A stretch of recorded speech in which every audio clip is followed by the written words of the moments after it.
আরও একটি নতুন ভিডিওতে সকলকে স্বাগত জানাই।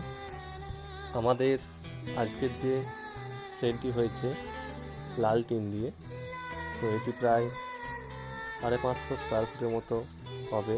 উপরের টপ সাইড ফাইড সব নিয়ে প্রায় 1000 স্কোয়ার ফুট এরকম হবে। তো এটি সম্পূর্ণ লাল টিন দিয়ে করা হয়েছে এবং দেয়ালের সাইডে চেরা করে ভরা হয়েছে টিন, যাতে জল না লিক করে, এবং এটা উপর ফলেই ছাওয়া হয়েছে 2 ইঞ্চি স্প্যাচ স্ক্রু দিয়ে, এবং একটি অ্যাডভেস্টারের চালা ছিল তার উপরেই এটি ছাওয়া হয়েছে। এবং উপরে যে সাইডে, সে সাইডেও ঝাঁপ দেওয়া হয়েছে অ্যাডভেস্টারের সঙ্গে কানেক্ট করে, যাতে জল কোনোভাবে ভিতরে না প্রবেশ করে সেজন্য।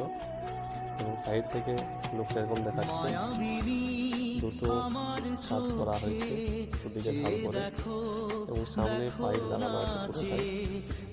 এবং ভিতরের যে লুকটা সেটা এরকম দেখাচ্ছে। যেহেতু রং করা ছিল আগের থেকে, সেহেতু ওয়েল্ডিংয়ের জায়গাগুলোতে রং করতে বাকি রয়েছে। এবং আগেটায় সামনেটায় নেট দেওয়া রয়েছে 4 ইঞ্চি বা 4 ইঞ্চি মোটা নেট, এবং ট্রাস্টগুলো করা হয়েছে 50 mm পাইপ দিয়ে বা ফলো বার দিয়ে।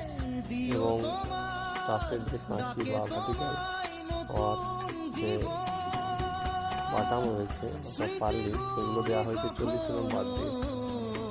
তো ধন্যবাদ সকলকে ভিডিওটা দেখার জন্য।